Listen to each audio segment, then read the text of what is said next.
Welcome back to our YouTube channel PYQ guide. आज हम SSC CHSL 2024 daily vocabulary practice from previous year question series के day 4 में आज हम चर्चा करेंगे हमारे 2 अगस्त 2023 शिफ्ट 4 के जो भी वोकेब के 14 क्वेश्चंस हैं, जिनको टेलीग्राम चैनल पर एक क्विज फॉर्मेट में डाल दिया गया है।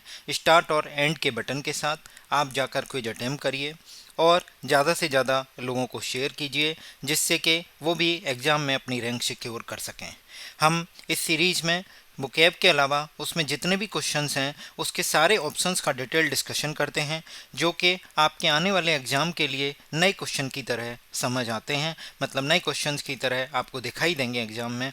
तो उसी तरीके से उसी स्ट्रेटजी से हम चल रहे हैं। आइए शुरुआत करते हैं। कंबाइंड ग्रेजुएट लेवल 2023 टायर 1, 2 अगस्त 2023 5:15 से 6:15 PM शिफ्ट 4। मैं आपको अपने टेलीग्राम चैनल पर ले चलता हूँ जस्ट फॉर फ्यू मिनट्स, फिर उसके बाद हम शुरुआत करते हैं। ये हमारे टेलीग्राम चैनल का लिंक डिस्क्रिप्शन में दिया गया है। इसमें एट प्रेजेंट 290 सब्सक्राइबर हैं जब मैं वीडियो रिकॉर्ड कर रहा हूँ। इसका लिंक डिस्क्रिप्शन में दिया गया है। आज का जो ये वीडियो है इसके रिगार्डिंग मैं आपको बताता हूँ। जैसे ही आप देखेंगे उसमें ये पिन हो रखा है, ये पिन है। इसमें आप स्टार्ट पर क्लिक करेंगे और एंड पर, जैसे ही एंड पर क्लिक करेंगे क्वेश्चन नंबर 14 खुल जाएगा। देखिए इसमें बताया गया है CHSL 2023 टायर 1 वोकेबलरी के क्वेश्चन है। अब जैसे स्पेलिंग एरर हैशटैग लिखा है, आप हैशटैग स्पेलिंग सर्च कीजिए बिना स्पेस दिए, हैशटैग ईडियम सर्च कीजिए, हैशटैग एंटोनिम सर्च कीजिए, हैशटैग सिनोनिम्स सर्च कीजिए। वन वर्ड सब्स्टिट्यूशन के लिए हैशटैग OWS रखा गया है। इस तरीके से आप सारे के सारे क्वेश्चंस आपको मिल जाएंगे जो अभी तक अपलोड हो चुके हैं। और ये वीडियो हमारी 12 बजे दोपहर में डेली हमारे YouTube चैनल PYQ गाइड पर आती है। किसी में 11 क्वेश्चन होते हैं, किसी में 12। इस वाली सीरीज में टोटल 14 क्वेश्चन है। डेट लिखी हुई है, कब हुआ, शिफ्ट लिखी हुई है। आप शिफ्ट वाइज क्वेश्चन अटैम्प्ट कर सकते हैं। दोस्तों के साथ ज़रूर शेयर करें और हमारे टेलीग्राम चैनल का लिंक डिस्क्रिप्शन में दिया गया है। आइए, जैसे ही आप स्टार्ट बटन पर क्लिक करेंगे तो आपको क्वेश्चन नंबर 1 दिखेगा, hashtag OWS, he was generous and forgiving, hashtag OWS। आपको अगर किसी भी तरीके का डाउट है तो आप SSC CHSL 2023 के इन क्वेश्चंस को डाउनलोड करके देख सकते हैं। क्वेश्चन पेपर को आप देखेंगे, पूरी ओरिजिनल कंटेंट की गारंटी है इसमें कि कोई भी क्वेश्चन ऐसा नहीं है कि हटा दिया गया है या नहीं लिया गया है या एडिशनल डाल दिया गया है, कुछ भी नहीं। सारा ओरिजिनल कंटेंट है जो ओरिजिनल पेपर SSC ने रिस्पॉन्स रिलीज किए उन्हीं से लिया गया है। तो ये SSC CHSL 2024 के एग्ज़ाम को क्लियर करने के लिए आपकी बहुत मदद करेगी। इस सीरीज को ज़्यादा से ज़्यादा लोगों के लिए तक शेयर करें और जो हम क्वेश्चन पूछ रहे हैं उनके कमेंट करके बताइए, वो भी के एग्ज़ाम में महत्वपूर्ण होंगे। मैं वो क्वेश्चन पूछता हूँ, जैसे इंग्लिश का क्वेश्चन GK से रिलेटेड है तो GK GS के क्वेश्चन पूछ लिए, कभी क्वांट का क्वेश्चन पूछ लिया, तो इनका ध्यान रखिए, ठीक है। और हमारे चैनल पर डेली आपको हिंदू ई पेपर, जनसत्ता, राष्ट्रीय, DL राष्ट्रीयकरण, इस तरीके से ये जो हैं न्यूज़पेपर भी डेली अवेल कराए जाते हैं। इसमें कभी कभी बिजनेस स्टैंडर्ड और इंडियन एक्सप्रेस मिस हो जाता है, बट कोशिश की जाती है कि हिंदी और इंग्लिश दोनों के न्यूज़पेपर आपको एटलीस्ट वन न्यूज़पेपर आपको मिल जाए, ठीक है। आइए शुरुआत करते हैं इंग्लिश लैंग्वेज के क्वेश्चन नंबर 1 को। Select the most appropriate option that can substitute the underlined segment in the given sentence. Despite being his competitor, despite एक प्रपोजिशन है जिसके बाद ऑफ नहीं आएगा। Despite being his competitor, John was generous and forgiving in defeat and congratulated his opponent on his well-deserved victory। अब मैं एक एक करके पहले सेंटेंस में जो वोकैब आई है उसको समझाऊंगा, फिर ऑप्शन में, और फिर हम अपने आंसर पे भी आ ही जाएंगे। कॉम्पिटिटर की स्पेलिंग याद कीजिए, COMPETITOR। देखिए, मैं आपसे कहता हूँ कि आप ज़्यादा से ज़्यादा लोगों को शेयर कीजिए, तो ये होगा हेल्दी कंपटीशन रखिए। एक दूसरे को मार काटने वाला नहीं कि यार उसके नंबर ज़्यादा आ जाएंगे, उसकी सिलेक्शन हो जाएगा, मेरा रह जाएगा, ये सब नहीं सोचना है। एक यूनिटी की तरह काम करना है। अपने एक ग्रुप बनाइए 2 या 3 लोगों का, उसमें बिल्कुल भी ऐसा मत रखिए धोखे वाला। अपने दोस्तों के साथ शेयर ज़रूर करें। इसमें क्या होगा, आप मॉक टेस्ट दें, उन 2 या 3 लोगों के साथ डिस्कशन करें, किसी से कुछ छिपाइए मत, अपनी ईमानदारी से काम करिए। ऊपर वाला सब देख रहा है, आपका सिलेक्शन होगा अगर आप ईमानदारी से मेहनत कर रहे हैं कंसिस्टेंटली। तो कॉम्पिटिटर मतलब जो आपके साथ किसी पार्टिसिपेंट मतलब किसी गेम में या किसी पेपर में जो पार्टिसिपेट करेगा, भाग लेगा, उसे बोलेंगे competitor. John was generous and forgiving, हमें इसका सब्स्टिट्यूट द अंडरलाइन सेगमेंट का मतलब हमें बोला गया है सिनोनिम बताना है। अब देखिए इस क्वेश्चन में सिनोनिम नहीं पूछा था बट मैंने फिर भी इंक्लूड किया है। और आप देखिए हमारा जो क्वेश्चन नंबर 1 होगा उसमें हैशटैग OWS लिख दिया गया है, जबकि इसमें पूछा नहीं है इस तरीके से कि वन वर्ड सब्स्टिट्यूशन बताइए या फिर सिनोनिम बताइए। John was generous and forgiving in defeat, तो जेनरस एंड फॉरगिविंग का मतलब होता है मैग्नानिमस। मैग्नानिमस मतलब कोई बंदा जो उदार है, मतलब जेनरस और forgiving specially towards a rival and less powerful person, मतलब जो अपने ओपोनेंट के लिए बहुत ज़्यादा क्षमा कर दे, बहुत ज़्यादा उदार हो। उसे इन चीज़ों से मतलब नहीं है कि मैं उसके आगे अगर उसकी तारीफ़ करूँगा तो वो मेरा ओपोनेंट है या मतलब कॉम्पिटिटर है, तो उसे कोई फ़र्क नहीं पड़ता, वो बहुत उदार है, जेनरस है, फॉरगिविंग, क्षमा करने वाला है। In defeat and congratulated his opponent, opponent की स्पेलिंग में 2 पी आते हैं, OPPONENT। ओपोनेंट और कॉम्पिटिटर आप कह सकते हो कि सिनोनिम हो सकते हैं। ऑन कॉन्ग्रेचुलेटेड के बाद ऑन वर्ड प्रपोजिशन आएगी, हिज वेल डिजर्व विक्ट्री, मतलब वो डिजर्व करता था उस विक्ट्री को, उसके लिए जो जॉन है उसने हारने के बावजूद भी अपने ओपोनेंट को कॉन्ग्रेचुलेट किया उसकी वेल डिजर्व विक्ट्री के लिए। क्योंकि जॉन कौन था? जॉन एक जेनरस एंड फॉरगिविंग था, मतलब लेस पावरफुल पीपल या उसका जो राइवल, ओपोनेंट राइवल भी हो सकता है इसका सिनोनिम, ओपोनेंट या उसका जो राइवल था उसके लिए वो जेनरस था, फॉरगिविंग था, बहुत उदार था। और हमारे पास और ऑप्शन है एल्ट्रुइस्टिक। एल्ट्रुइस्टिक का मतलब होता है परोपकारी, मतलब showing A disinterested selfless concern for wellbeing of others, unselfish, वो बंदा जो अनसेल्फिश हो, दूसरों के भलाई के लिए सबसे ज़्यादा सोचे, सेल्फलेस ना हो, ठीक है, या अपना उसका कोई वेस्टेड इंटरेस्ट ना हो, उसे बोलेंगे एल्ट्रुइस्टिक। एक वर्ड है फेंट हार्टेड और वेनमस। देखिए फेंट हार्टेड होता है जो जिसके अंदर करेज की कमी होती है, जो डरपोक होता है, टिमिड, फेंट हार्टेड। वेनोस मतलब हो गया बिसेला, मतलब एक एनिमल या स्नेक जो सीक्रेटिंग वेनोम, वेनोम मतलब जहर, विष, और capable of injecting Venom bye means of A bite और स्टिंग, जैसे मधुमक्खी है खा जाती है तो जहरीला सा हो जाता है, ऐसे ही सांप है या कोई और एनिमल है तो वो जो सीक्रेट करते हैं, निकालते हैं, रिश्ते हैं, बिनोम हो, विष, उसको बोलेंगे बिनोमनस, मतलब विषैला। नेक्स्ट पे आते हैं हैशटैग वन वर्ड सब्स्टिट्यूशन, आप डालिए हैशटैग OWS, ज़्यादा से ज़्यादा लोगों को शेयर कीजिए जिससे कि वो भी इसका फ़ायदा उठा सकें। ए person who has features of introvert and extrovert and introvert, उसे बोलेंगे एम्बीवर्ट। अगर किसी को नहीं भी आता है तो देखो वर्ट वर्ट वर्ट टिक लगाओ, आगे बढ़ो, ambivert. A person who has balance of extrovert and introvert feature in their personality. अब एक्सट्रोवर्ट और इंट्रोवर्ट क्या होते हैं सबसे पहले वो देख लीजिए। तो एक्सट्रोवर्ट और इंट्रोवर्ट, एक्सट्रोवर्ट वो हैं जो मिलजुल के रह रहे हैं, सोशलाइज हैं। इंट्रोवर्ट जो खुद में ही व्यस्त है, खुद में ही अपने खोया हुआ है, मतलब एक साई पर्सन है, रेटिसेंट पर्सन है जो कम बोलता है। एक्सट्रोवर्ट हो गया an outgoing gregarious person who thrives in dynamic environment and seeks to maximise social engagement, मतलब वो बहुत ज़्यादा लोगों से जुड़ना चाहता है, जो सोशल इंगेजमेंट को मैक्सिमाइज करना चाहता है, उसे बोलेंगे एक्सट्रोवर्ट। इंट्रोवर्ट जैसे ये लेडी है, ये अपने में ही व्यस्त है, अपने ही बातें कर, अपने में ही अपने खोई हुई है, अपने ही विचारों में, उसे किसी से मतलब नहीं है, ज़्यादा बात नहीं करती है, उसे बोलेंगे रेटिसेंट पर्सन या साई इंट्रोवर्ट। तो अब एक वर्ड है स्टोइक। स्टोइक का मतलब होता है a person who can endure pain और हार्डशिप। पेन और हार्डशिप मतलब वो दर्द दुख झेल सकता है, एंड्योर सह सकता है, विदाउट शोइंग देयर फीलिंग और कंप्लेनिंग। मतलब मैं जैसे किसी की मदद कर रहा हूँ, भले ही मुझे दर्द हो रहा है, धक्का लगाने में पेन हो रहा है, बट मैं फिर भी उसको शो नहीं करूँगा कि भाई मुझे कोई दिक्कत नहीं है, मैं धक्का लगा दूँगा आपकी गाड़ी में। तो आप दूसरों की भलाई के लिए सोच रहे हैं, बट कभी आप अपना पेन और हार्डशिप दिखाएंगे ही नहीं, मतलब दूसरों को कंप्लेन नहीं करेंगे, अपनी फीलिंग्स दिखाएंगे नहीं कि उसे दर्द हो रहा है, तो उसे बोलेंगे स्टोइक। एम्बिगियस और ड्यूअल। एम्बिगियस का मतलब होता है कि एक मतलब एक अस्पष्ट चीज़ के बारे में, open to more than one interpretation, जिसके एक से ज़्यादा इंटरप्रिटेशन निकाले जा सके, जिसका कोई ऑब्वियस मीनिंग ना हो, उसे बोला जाएगा एम्बिग्यूअस।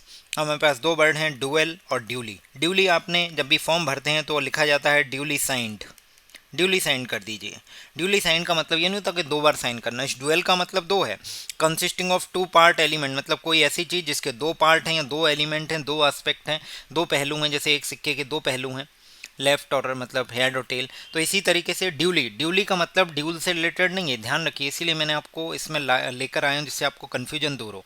ऐसे वर्ड जो आपको कन्फ्यूज करते हैं उनको ग्रुप में याद कीजिए। ड्यूली, ड्यूली का मतलब होता है in accordance with what is required और appropriate following proper procedure and arrangement, मतलब विधिवत तरीके से साइन कीजिए, जो उसका प्रॉपर प्रोसीजर है, जो अरेंजमेंट है या जो रिक्वायर्ड है उतना ही कीजिए, दैट इज ड्यूली साइंड। जहाँ जहाँ जरूरत है वहीं पे साइन कीजिए, अननेसेसरी साइन मत कीजिए, that is called duly signed. Next question पे चलते हैं। Select the option that can be used as a one word substitution. Hashtag OWS डालिए, हमारे टेलीग्राम चैनल का लिंक डिस्क्रिप्शन में दिया गया है, सर्च विंडो में डालेंगे। For the given group of something which can not be easily conquered. Conquered का मतलब होता है किसी चीज़ को जीत लेना, कनकर कर लिया है, कनकर्ड। तो उसके लिए जो वर्ड होगा इनविंसिबल। इनविंसिबल मतलब too powerful to be defeated और ओवरकम, मतलब कोई चीज़ इतनी पावरफुल है कि उसको डिफीट नहीं किया जा सकता, ओवरकम नहीं किया जा सकता, उसके लिए वर्ड यूज होता है। उसे कनकर नहीं किया सकता, जीता नहीं जा सकता, उसे बोला जाएगा इनविंसिबल। और हमारे पास वर्ड है फ्राइटनिंग। फ्राइटनिंग जो डरावना हो, डरपो मतलब आपको डराए, मतलब मेकिंग समवन एफ्रेड, एंक्सियस और टेरिफाइंग। क्लियर। रेसिप्रोकल क्या होता है? Just opposite. जैसे मैंने बोला कि 1 वो 5 है, 5 का रेसिप्रोकल क्या होगा? 1/5। Just opposite. इन रिटर्न मतलब गिवन, फेल्ट और done in return, that is called reciprocal. Stable आप समझ गए, स्थिर। इसके लिए वर्ड है स्टेशनरी है, अनमूविंग है, ठीक है, सेटल्ड है। द मोस्ट अप्रोप्रिएट एंटोनिम बताना है of the underline word, that is revolutionary. यहाँ पे बहुत सारी चीज़ें सीखने को मिलेंगी, आप देखते रहिए। एक वर्ड है जो आपके एग्जाम के लिए काफ़ी महत्वपूर्ण हो सकता है, फायर ब्रांड। फायर ब्रांड अच्छा वर्ड है। Bhagat Singh was a young fire brand whose militant activism and revolutionary fervor made him a symbol of resistance against the British Raj। Clear. तो देखिए, सबसे पहले तो फायर ब्रांड क्या होता है? एक पर्सन जो बहुत ही पैशनेट हो, very passionate about a particular cause. मतलब भगत सिंह जो ब्रिटिश राज है उसके अगेंस्ट बहुत ही पैशनेट थे, मतलब इसको ख़त्म करना है, जो अंग्रेज़ों की जो राजनीति है, अंग्रेज़ों का जो शासन है उसको ख़त्म करना है। तो उसके लिए वो पैशनेट थे, एक पर्टिकुलर कॉज था उनका, उसके लिए वो पैशनेट थे, इसीलिए बोलेंगे Bhagat Singh was a young fire brand whose militant activism. Activism क्या होता है? ये पॉलिसी और action using vigorous campaign and bring about political and social change. मतलब एक तरीके से कह सकते हो आपका जो एक्शन है या पॉलिसी है वो इतनी है कि आप कैंपिंग कर रहे हो, विगरस मतलब बहुत एनर्जी से भरे हुए कैंपिंग कर रहे हो, to bring out political and social change. Political और सोशल चेंज लाने के लिए जो आप एक्टिविटी कर रहे हो, बहुत ही ऊर्जा के साथ जो पॉलिसी चला रहे हो, उसे बोला जाएगा एक्टिविज्म। फर्वर, फर्वर का मतलब होता है इंटेंस एंड पैशनेट फीलिंग। कोई व्यक्ति जिसके अंदर बहुत ज़्यादा पैशनेट फीलिंग्स हों या इंटेंस फीलिंग्स हों किसी भी पर्टिकुलर कॉज के लिए, उसे बोला जाएगा फर्वर। रिवोल्यूशनरी फर्वर, रिवोल्यूशनरी का मतलब क्या होता है? इन्वॉल्विंग और कॉजिंग ए कंप्लीट ड्रामेटिक चेंज। मतलब जो कंप्लीट चेंज की बात करें, कंप्लीट चेंज में इन्वॉल्व हो या जिसके कारण कंप्लीट चेंज हो, उसे बोला जाता है रिवोल्यूशनरी।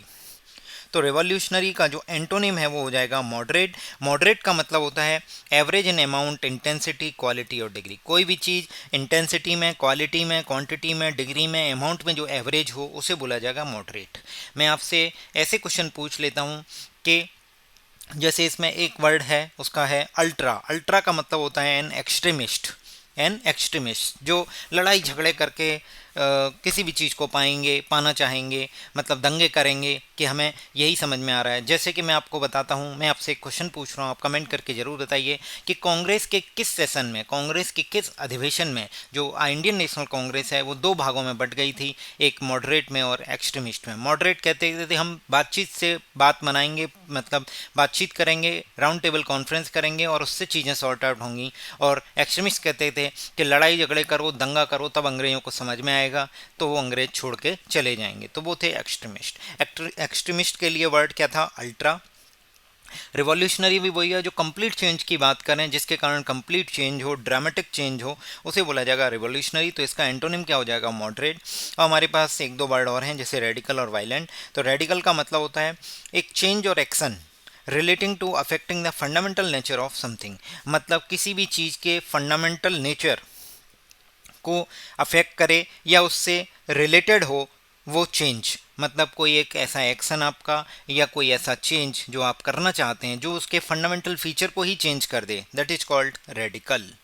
वायलेंट, वायलेंट का मतलब तो आप समझ ही गए होंगे, यूजिंग और involving physical force intended to hurt, damage, kill someone और समथिंग, मतलब आपने बहुत किसी को हर्ट करने के, किसी चीज़ को डैमेज करने के इरादे से या किसी को मारने के लिए जो फिजिकल फोर्स इन्वॉल्व हो रहा है उसके लिए वो यूज किया जाएगा वायलेंट। क्लियर है? तो ये मैंने सारे बता दिए आपको। फायर ब्रांड बहुत इंपॉर्टेंट वर्ड है, ये आपने अभी तक नहीं सुना होगा तो आप ज़रूर याद कीजिए, आपके एग्जाम के लिए महत्वपूर्ण है, आ सकता है आपके एग्जाम में। कोई भी चीज़ नहीं समझ में आ रही है तो घबराना नहीं है, वीडियो प्लेबैक करके पीछे बैक करके आप देखिए और वीडियो पूरी देखिए, नोट्स बनाइए, क्विज अटैम्प्ट कीजिए, जहाँ गलती हो रही है उस पर फोकस कीजिए, सुबह सुबह उठ के अपनी गलतियों को रिवाइज कीजिए, जिससे कि आपके मार्क्स बढ़ेंगे। आपको पता रहेगा कि मेरी कमी कहाँ है, मैं कहाँ वल्नरेबल हूँ, किस पॉइंट पे उन चीज़ों को मैं ध्यान रखूँ। ठीक है, आइए अगली बात करते हैं एप्रोप्रिएट सिनोनिम की। द सिक्योरिटी कैमराज आर वो कैन ऑटोमेटिकली, ऑटोमेटिकली की स्पेलिंग देख लीजिए, can automatically rotate to monitor the entire hall way, hall के लिए जो रास्ता जा रहा है उसको मॉनिटर करने के लिए सिक्योरिटी कैमराज ऑटोमेटिकली रोटेट हो रहे हैं। अब हमारे पास रोटेट का मतलब भी घूमना है, रिवॉल्व का मतलब भी घूमना है, इन दोनों में बहुत माइन्यूट सा फर्क है। रोटेशन खुद के एक्सिस पर घूमने को बोलते हैं रोटेशन, जैसे पृथ्वी 23.5 डिग्री अपने अक्ष पर झुकी हुई है तो वो उसके एक्सिस के अराउंड रोटेट कर रही है, और जब किसी बॉडी के चारों ओर घूमा जाता है तो उसे बोला जाता है रिवॉल्यूशन। तो बस इतना सा ही फर्क है, तो इसका सिनोनिम रोटेट का हो जाएगा रिवॉल्व। क्लियर? तो rotation refers to spinning motion of a body around its own axis, rotation में इट्स ओन एक्सिस की बात की जाती है, while revolution refers to orbital motion of a body around another body. तो जैसे ये पृथ्वी है, सूरज के चारों ओर चक्कर लगा रही है, दैट इज रिवॉल्यूशन, और जो धरती अपने अक्ष पर घूम रही है, खुद के अक्ष पर घूम रही है 3.5, उसे बोला जाएगा रोटेशन। क्लियर है? अब आप मुझे एक बताइए कि इक्विनॉक्स किस दिन होता है, इक्विनॉक्स का मतलब क्या होता है, आप मुझे कमेंट करके बताइए। Equinox, clear? ये ज्योग्राफी का क्वेश्चन है। इवॉल्व, रिजॉल्व और डिवॉल्व, इन दोनों को देख लेते हैं। Devolve, resolve, devolve. डिवॉल्व का मतलब होता है ट्रांसफर और delegate power to a lower level, specially from the central government to local और रीजनल एडमिनिस्ट्रेशन। जब भी पावर को ट्रांसफ़र किया जाएगा, किसी लोअर लेवल पर डेलीगेट किया जाए या ट्रांसफ़र किया जाएगा, तो that is called devolve, DEVOLVE। ठीक है, अगला वर्ड है इवॉल्व। इवॉल्व का मतलब है किसी चीज़ का धीरे धीरे बढ़ना, डेवलप ग्रेजुअली, ग्रेजुअली मतलब धीरे धीरे किसी चीज़ का डेवलप होना, विकसित होना, उसे बोला जाएगा इवॉल्व। रिजॉल्व का मतलब होता है किसी भी प्रॉब्लम या कंटेंटियस मैटर, कंटेंटियस का मतलब होता है विवादास्पद, मतलब जिसके पीछे आपकी 2, 4, 6 ग्रुप में लड़ाई हो रही है तो उसे बोला जाएगा कंटेंटियस मैटर। कंटेंटियस मैटर या कोई प्रॉब्लम है उसके सॉल्यूशन को फाइंड करना या उस प्रॉब्लम को सेटल करना, फिक्स करना, that is called resolve. Next देखते हैं, select the most appropriate synonym बताना है द वर्ड स्क्रूटनी। तो पहले स्क्रूटनी माने क्या होता है वो देखिए। स्क्रूटनी का मतलब होता है क्रिटिकल ऑब्जर्वेशन करना और एग्जामिनेशन करना, मतलब किसी भी चीज़ का, जैसे आप बोलते हैं यूनिवर्सिटी में कोई फेल हो जाता था तो वो अपनी कॉपी को स्क्रूटनी के लिए फॉर्म भर के डालता था कि मैं तो स्क्रूटनी कराऊंगा, मतलब उसकी क्रिटिकल ऑब्जर्वेशन की जाएगी कि कहीं उसके मार्क्स कम तो नहीं रह गए, या ऐसा तो नहीं है उसे 10 नंबर मिलने थे, 10 नंबर मिले थे और जुड़ने में वो एक ही आया, तो क्या पता इस वजह से वो फेल हो गया हो, तो इसलिए लोग स्क्रूटनी के लिए कॉपी डालते हैं। तो that is called critical observation और एग्जामिनेशन।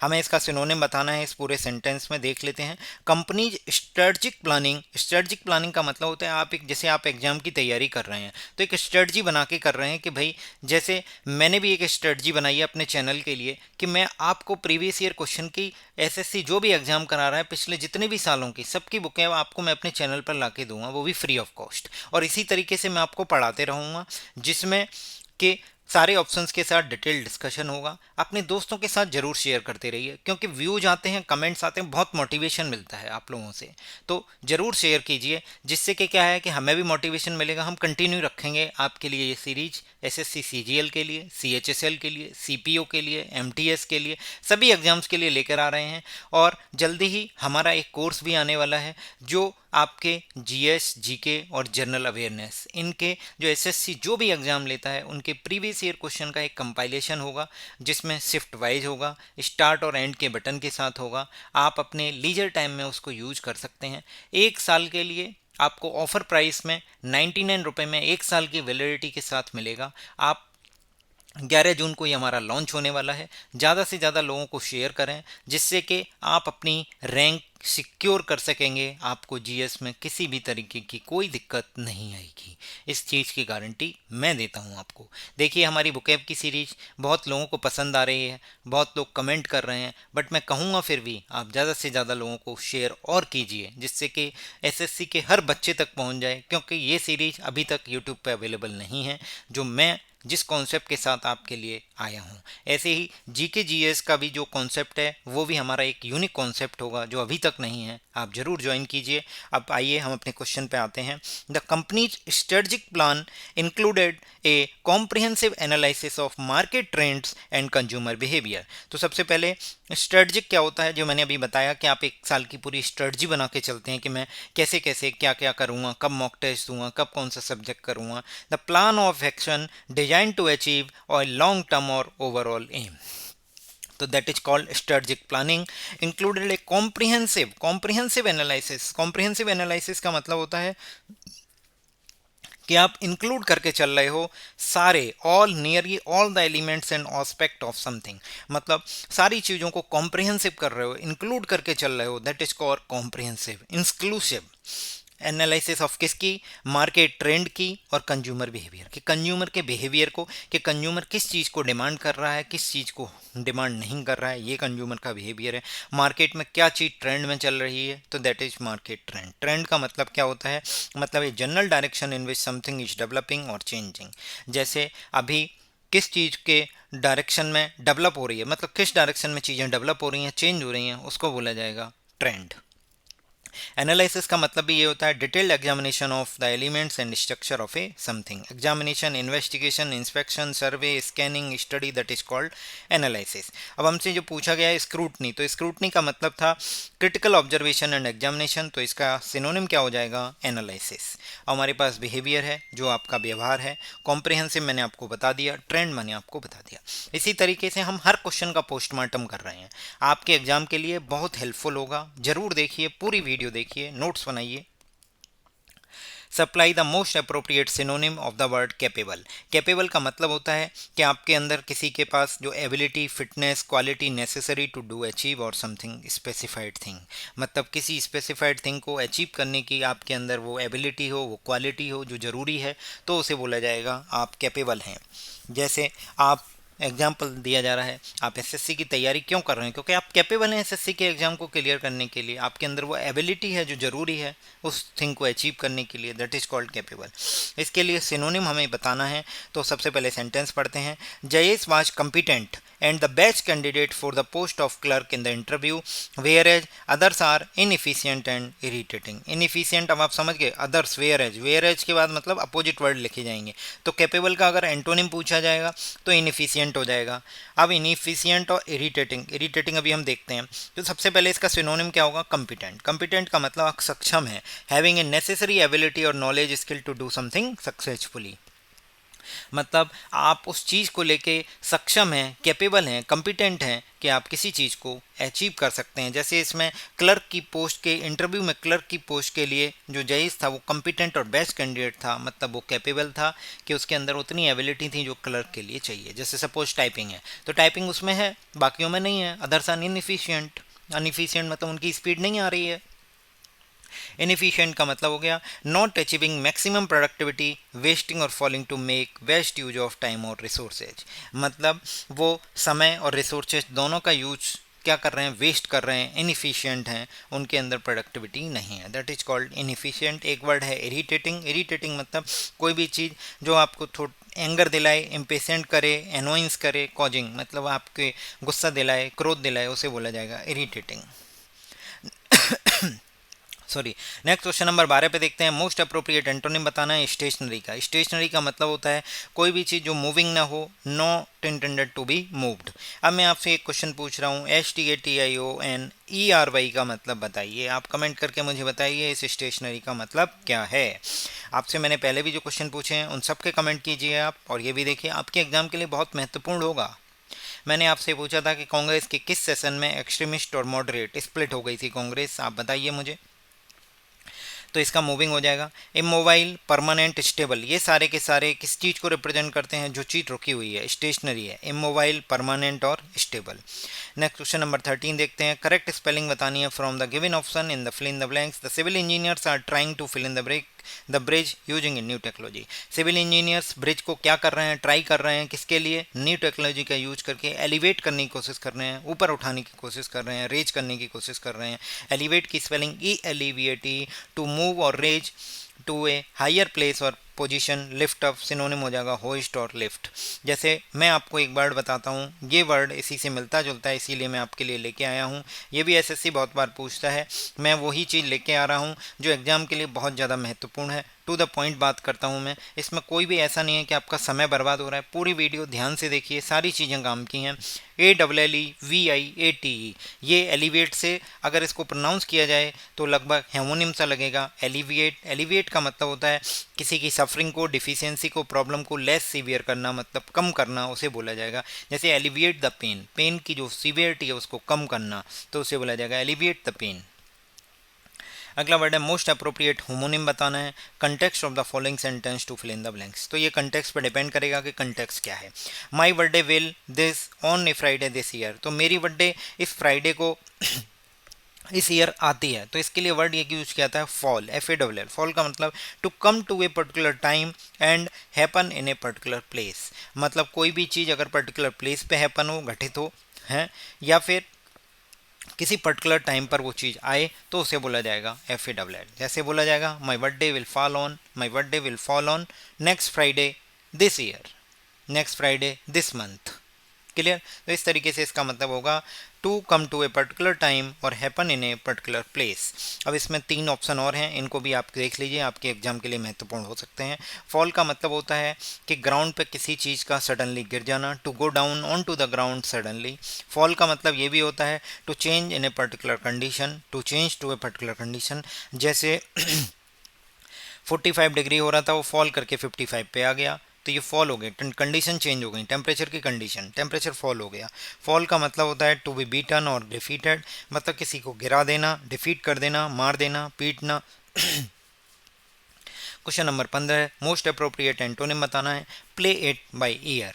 मतलब प्ले इट बाई ईयर का मतलब होता है, मतलब किसी भी चीज़ की बिना तैयारी के परफॉर्म करना। जैसे perform music without having to read from a score. Score कोई एक डिवाइस है जिस पर मतलब आप रीड करके म्यूजिक को परफॉर्म कर रहे हो, तो उसके बोला जाएगा प्लेट समथिंग बाई ईयर। मतलब कोई चीज़ सुन रहे हो और बोल रहे हो बिना रिहर्सल के, बिना देखे, बिना पढ़े, आप सुन रहे हो और प्ले कर रहे हो।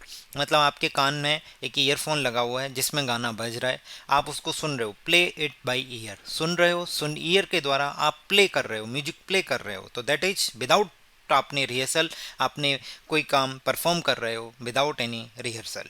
इसका मतलब ये भी है, मतलब यही सेम है। To decide how to deal with a situation as it develops rather than acting according to the plans made earlier. मतलब कोई भी सिचुएशन जो डेवलप हो रही है उसको उसी के अकॉर्डिंग डील करेंगे जब वो हो जाएगी, पहले से जो प्लान बना रखे हैं उसके हिसाब से नहीं चलेंगे। इसका मतलब आप बिना रिहर्सल के किसी चीज़ को परफॉर्म कर रहे हो। मैं आपको बताता हूँ, प्ले इट बाई ईयर मतलब आप कान से सुन रहे हो और म्यूजिक प्ले कर रहे हो, मतलब आप बिना परफॉर्म के किसी भी चीज़ को परफॉर्म कर रहे हो, बिना रिहर्सल के, सॉरी। अब हमारे पास एक वर्ड है इम्पल्सिवली। ये क्यों देखा गया? ओवे द रूल्स ब्लाइंडली, मतलब बिल्कुल अंधे हो जाना, रूल्स को फॉलो करना ही करना, चाहे सही है चाहे गलत है, उनमें क्या लूप होल्स हैं कोई मतलब नहीं, बट रूल है उनको ब्लाइंडली फॉलो करना, ओवे करना। Act as a suggested, discontinue impulsively. Impulsively का मतलब क्या होता है देखते हैं। रिहर्सल क्या होती है? ए प्रैक्टिस और trial performance of a play और other work for later public performance. मतलब आप उसकी प्रैक्टिस कर रहे हो, ट्रायल कर रहे हो परफॉर्मेंस की, जिससे कि लेटर आप पब्लिक परफॉर्मेंस देनी है आपको, तो उसे बोला जाएगा रिहर्सल। इसकी स्पेलिंग इंपॉर्टेंट है, REHEARSAL। नेक्स्ट हमारे पास वर्ड था इम्पल्सिवली। इम्पल्सिवली का मतलब होता है सडनली, विदाउट एनी प्लानिंग और without considering the effect of your actions may have. मतलब कोई भी चीज़ जो अचानक से हो जाए, डिसकंटिन्यू इम्पल्सिवली, मतलब कोई भी चीज़ अचानक से डिसकंटिन्यू कर दी जाए, रोक दी जाए, उसे कंटिन्यू ना किया जाए, तो उसे बोला जाएगा इम्पल्सिवली, मतलब सडनली, विदाउट एनी प्लानिंग और without consideration the effect you action में भी। मतलब आपने किसी चीज़ को डिसकंटिन्यू किया सडनली, उसके आपने बिना इफेक्ट जाने के डिसकंटिन्यू करने से क्या होगा, बट फिर भी आप विदाउट कंसिडरिंग उसके इफेक्ट उस चीज़ को डिसकंटिन्यू कर रहे हो, इम्पल्सिवली मतलब तुरंत सडनली कर रहे हो। अगला वर्ड है मोस्ट अप्रोप्रिएट ईडियम बताना है। तो ईडियम पूछा गया है आशु इज ए डेडिकेटेड गाई। डेडिकेटेड का मतलब होता है जो उस चीज़ के लिए बिल्कुल प्रतिबद्ध हो, किसी चीज़ के लिए, किसी काम के लिए। जैसे वो कंपनी के लिए डेडिकेटेड है, कंपनी की परफॉर्मेंस के लिए, कि कंपनी की ग्रोथ होनी चाहिए, कंपनी की ग्रोथ होगी तभी मेरी सैलरी बढ़ेगी। तो ये है Ashu is a dedicated guy, always ready to fill in the blanks for the betterment of company. Always ready to. अब हमारे पास जो ईडियम्स हैं उनके सबके मतलब देखेंगे, काफ़ी ज़रूरी है। मतलब पहले तो इसका मतलब दे सकते हैं go to extra mile. Go to extra mile का मतलब है कि आप willing to make a special effort to achieve something. मतलब आपसे बोला गया कि भाई इतना काम करना है, बट आप एक्स्ट्रा माइल चल रहे हो। इतनी देर तक दौड़ने के लिए बोला गया था 5 माइल तक, आप 5.5 माइल दौड़ रहे हो। क्यों? क्योंकि आप एक्स्ट्रा एफर्ट डाल रहे हो, किसके लिए? कंपनी के बेटरमेंट के लिए, किसी चीज़ को अचीव करने के लिए। तो बोला जा रहा है willing to make something special effort, making special effort to do or achieve something, that is go to extra mile। हमारे पास एक एक सिनोनिम है, बहुत अच्छे इडियम्स हैं, इनको देखिए। Snug as a bug in a rug, smug in as a bug in a rug. तो बग तो एक कीड़ा हो गया, रग मतलब हो गया जो गलीचा होता है, जो बिछा रहता है किसी कमरे में, कारपेट होती है, उसे बोला जाएगा। तो एक रग में एक कीड़ा है, वो क्या है? स्नग मतलब कंफर्टेबल पोजीशन में चिपक गया है। ध्यान से सुनिए, जैसे एक गलीचा है, ये गलीचा है, इस पे ये कीड़ा है बग, ये आराम से इस पे बैठा हुआ है बहुत देर से, मतलब अपनी कंफर्टेबल पोजीशन में है। ठीक है, तो स्नग का मतलब होता है फीलिंग वार्म और कंफर्टेबल और प्रोटेक्टेड। बग का मतलब होता है हार्मफुल माइक्रो ऑर्गेनिज्म और बैक्टीरिया। और रग का मतलब होता है floor covering a thick woven material और animal skin, typically not extending over the entire floor. तो उसे बोला जाएगा पूरे फ्लोर पे नहीं, फ्लोर के किसी एक हिस्से में, जैसे यहाँ पे एक गलीचा बिछाया गया, उसे बोला जाएगा रग। और रग पे क्या है? एक बग है जो किस कंडीशन में है? स्नग कंडीशन में है। स्नग का मतलब फीलिंग वार्म और कंफर्टेबल कंडीशन में है। तो उसके लिए एक वर्ड है as snug as a bug in a rug, मतलब in an extremely comfortable position और सिचुएशन। मतलब इस गलीचे को अगर आप फटकार के आओगे तब भी ये इसी पे रहेगा, ऐसा चिपक गया है कि उसे कंफर्टेबल लग रहा है, प्रोटेक्टेड लग रहा है, वार्म फील कर रहा है। तो उसे बोला जाएगा smug as a bug in a rug. Loose as marbles, ये प्रीवियस ईयर क्वेश्चंस में आया है, मैं भी आपको बताऊंगा। आप हमारे टेलीग्राम चैनल पर जाके देखिए, वहाँ आपको पता चलेगा कि किस क्वेश्चन में आया है। आप सर्च करके देखिए लूज एज मार्बल्स, तो आपको पता चलेगा कि ये 2 क्वेश्चन आए हैं। तो लूज एज मार्बल्स का मतलब किसी के मार्बल्स खो गए हैं, तो वो क्या हो गया? पागल हो गया है। जैसे इंसेन, इंसेन का मतलब होता है पागल हो जाना। लॉस्ट इन मार्वल्स का मतलब टू बिकेम इंसेन, पागलों की तरह ढूंढ रहा है। ठीक है। रेन ऑन हिज परेड, आपने परेड प्लान की है और उस पर रेन हो गई, मतलब आपने कोई प्लान किया है और वो क्या हो गया? चौपट। तो देख लेते हैं, to do something that spoil someone plans, मतलब किसी ने कोई चीज़ प्लान कर रखी है और किसी ने कुछ ऐसा कर दिया कि उसका प्लान स्पॉइल हो गया। जैसे परेड फाइनल की गई थी 26 जनवरी की, और ऊपर से इतनी तेज़ बारिश हो गई कि परेड कैंसिल कर दी गई। तो उसे बोला जाएगा रेन ऑन समवन्स परेड, मतलब to do something that spoil someone's plan. आइए नेक्स्ट क्वेश्चन नंबर 18 पे देखते हैं। Question number 18 one word substitution है। The doctor who treats bone problems, तो हड्डियों के डॉक्टर को बोला जाता है ऑर्थोपेडिस्ट। स्पेलिंग याद कीजिए, ORTHOPAEDIST, ऑर्थोपेडिस्ट। क्लियर। और मेरे पास बहुत सारे वर्ड हैं, ऑब्स्ट्रेसियन, गाइनकोलॉजिस्ट और फिजियोथेरेपिस्ट। तो गाइनकोलॉजिस्ट कौन होते हैं? A doctor who specialise in female reproductive health, female की जो रिप्रोडक्टिव हेल्थ है उसको के लिए जो स्पेशल डॉक्टर होते हैं उन्हें बोला जाता है गाइनकोलॉजिस्ट, गाइनी बोलते हैं। और फिजियोथेरेपिस्ट का मतलब होता है ए पर्सन जो क्वालिफाइड है to treat the disease, injury और deformity by physical method such as massage, heat treatment और एक्सरसाइज। मतलब एक ऐसा डॉक्टर जो इतना क्वालिफाई है कि डिसीज को ट्रीट करे, इंजरी को ट्रीट करे, कैसे? फिजिकल मेथड के द्वारा, such as massage, heat treatment और एक्सरसाइज से। क्लियर है। मसाज हो या फिर हीट ट्रीटमेंट हो या फिर एक्सरसाइज करवा के, तो उसे बोला जाएगा फिजियोथेरेपिस्ट। हमारे पास एक वर्ड है ऑब्स्ट्रेशियन। ऑब्स्ट्रेशियन का मतलब होता है a physician that specialize in delivering baby and caring of people during pregnancy after they give birth. तो अब आपको डाउट हो रहा होगा कि ऑब्स्ट्रेशियन कौन है और गायनिकोलॉजिस्ट कौन है। तो गायनिकोलॉजिस्ट जो है, जो फीमेल के रिप्रोडक्टिव हेल्थ का ध्यान रख रही है प्रेगनेंसी से पहले का, और प्रेगनेंसी के बाद जो ध्यान रख रही है, ड्यूरिंग प्रेगनेंसी उसकी केयर कर रही है, या फिर बच्चे के जन्म के बाद, और जो बच्चे की डिलीवरी कराने के लिए स्पेशलाइज होते हैं, उन फिजिशियंस को बोला जाता है ऑब्स्ट्रेशियन, और जो उससे पहले के लिए होता है वो होती है गायनिकोलॉजिस्ट। इनकरेक्टली वर्ड बताना है आपको ऑफ द फॉलोइंग सेंटेंस। ये लास्ट क्वेश्चन है सीरीज का हमारा। स्पेलिंग देखिए, क्वेश्चन अच्छा है। Identify the incorrectly spelled word in the following sentence. सबसे पहले इस सेंटेंस में इनकरेक्टली वर्ड फाइंड आउट करो और फिर उसकी करेक्ट स्पेलिंग आप लिखिए ऑप्शंस में। तो देखिए, your lack of knowledge of recent advances in the technology. जो टेक्नोलॉजी में रिसेंट एडवांसेज हो रहे हैं, एडवांसेज का मतलब होता है जो फॉरवर्ड मूवमेंट हो रहे हैं, जो उसमें डेवलपमेंट हो रहे हैं, एडवांसेज रीसेंट एडवांसेज हो रहे हैं, उनकी आपके अंदर नॉलेज की कमी है, तो आपको क्या कर रही है, आपके बिजनेस को सेटबैक कर देगी। सेटबैक नहीं होता, सेटबैक होता है। सेटबैक का मतलब होता है ए रिवर्सल और चेक इन प्रोग्रेस, मतलब आपके बिजनेस को पीछे की तरफ ले जाएगी, ठप करने की कोशिश करेगी। अगर आप टेक्नोलॉजी के रीसेंट एडवांसमेंट की नॉलेज नहीं रखेंगे, उसके अकॉर्डिंग नहीं चलेंगे।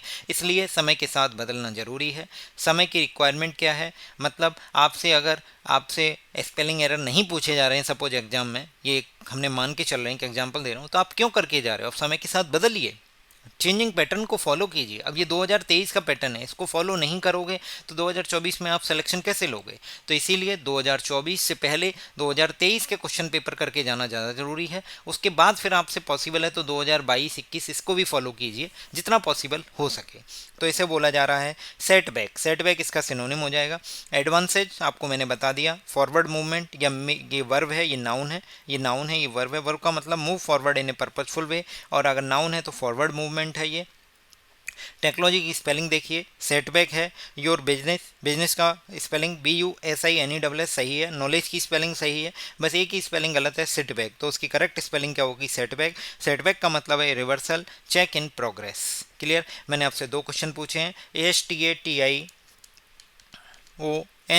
स्टेशनरी का मतलब बताइए, यहाँ पे ई है। और एक मैंने पूछा है कि जो इंडियन नेशनल कांग्रेस है वो मॉडरेट और एक्सट्रीमिस्ट में कब स्प्लिट हुई थी, कौन से सेशन में और कितने ईयर, मतलब ईयर और प्लेस दोनों आप मुझे बताइए। और अगर पॉसिबल है, आपको पता है, तो उसकी चेयरमैनशिप किसने की थी, आप ये भी बताइए। ये तीनों क्वेश्चन, 4 क्वेश्चन हैं आपके पास, 1 2 3 4 करके कमेंट कीजिए, बहुत ही ज़रूरी हैं। और वीडियो को जिसने पूरा देखा है उन सभी का बहुत बहुत धन्यवाद, क्योंकि आपने इतने पेशेंस के साथ मुझे सुना है। और हमारे चैनल का टेलीग्राम लिंक डिस्क्रिप्शन में दिया गया है, ज़्यादा से ज़्यादा लोगों को शेयर करें, ज्वाइन करें। बहुत फ़ायदा करने वाली है ये सीरीज़। आपको मैं गारंटी देता हूँ कि आपके एग्ज़ाम में बुकैब के क्वेश्चन गलत नहीं होंगे। आप हमारी सीरीज से जुड़े रहिए, क्योंकि हम डेली ही आपके लिए कोई ना कोई CGL, CHSL, CPO, MTS इनके प्रीवियस ईयर क्वेश्चन की सीरीज लेके आ रहे हैं, और साथ ही साथ सिलेक्शन पोस्ट की भी, जो एग्ज़ाम अभी जून के एंड में होना है। तो बने रहिए हमारे साथ। इसी तरीके से चैनल पर नए हैं तो चैनल को सब्सक्राइब कीजिए, जो पूछ रहे हैं उसको कमेंट कीजिए, और शेयर ज़रूर करिए। शेयर करना मत भूलिए, लाइक करिए अगर आपको अच्छा लग रहा है। Thank you so much. Thank